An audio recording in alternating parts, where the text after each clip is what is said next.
شاید عرض کیا اور کر چکا ہوں، میں آپ کے ساتھ تھا اور ہم نے خوشبوئیں لی لاہور کی ایک دکان سے، پیسے دیے گئے، خوشبوئیں لی گئیں اور بقایا لے کر ہم گھر آ گئے۔ جب گھر آئے اور وہاں سے یہاں دربار پر آئے اور یہاں سے ملتان گئے، آپ نے مجھے کہا کہ بھائی مجھے لگتا ہے 10 روپے اس کے ہماری طرف زیادہ آ گئے، اللہ، لاہور جانا پڑے گا معاف کروانے کے لیے، اس کو واپس کرنے کے لیے۔ میں نے کہا چلے جائیں گے، اگلے ہفتے جانا ہے تو واپس کر دیں گے۔ آپ نے فرمایا اگلے ہفتے کی زندگی کا مہلت کی کون دے گا؟ اللہ،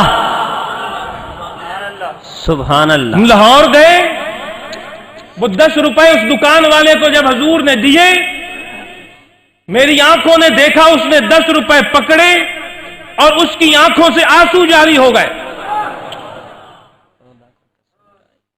یہ ہوتا ہے تقویٰ، سبحان اللہ۔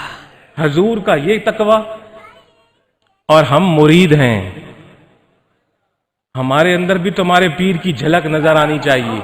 اللہ، فاذکرونی اذکرکم،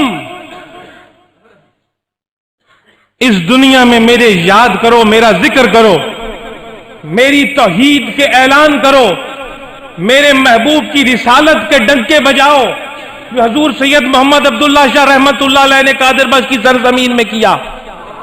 لوگوں کو شریعت سکھاؤ، لوگوں کو حق دکھاؤ، لوگوں کو سچ بتاؤ، لوگوں کو انصاف کی بات کرو، لوگوں کو ہدایت کی طرف بلاؤ، لوگوں کو اللہ اور اس کے رسول کی طرف بلاؤ۔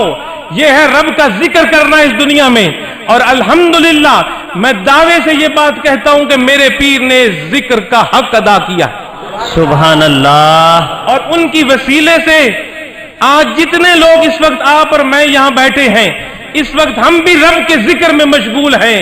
بے شک، بے شک۔ اور قرآن کے اس حکم کے مطابق اس وقت رب عرشوں پر ہمیں یاد کر رہا ہے۔ سبحان اللہ۔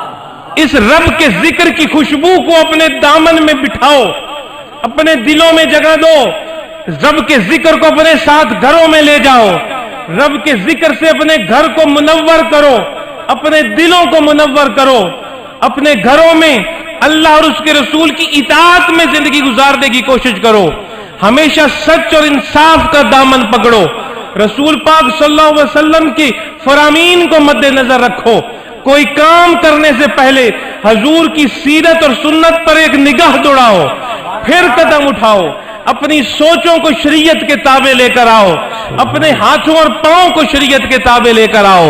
یہ ہے مرشد کامل کے ہاتھ میں ہاتھ دینے کا صحیح حق ادا کرنا۔ سبحان اللہ۔ جھوٹ سے بچو، قادری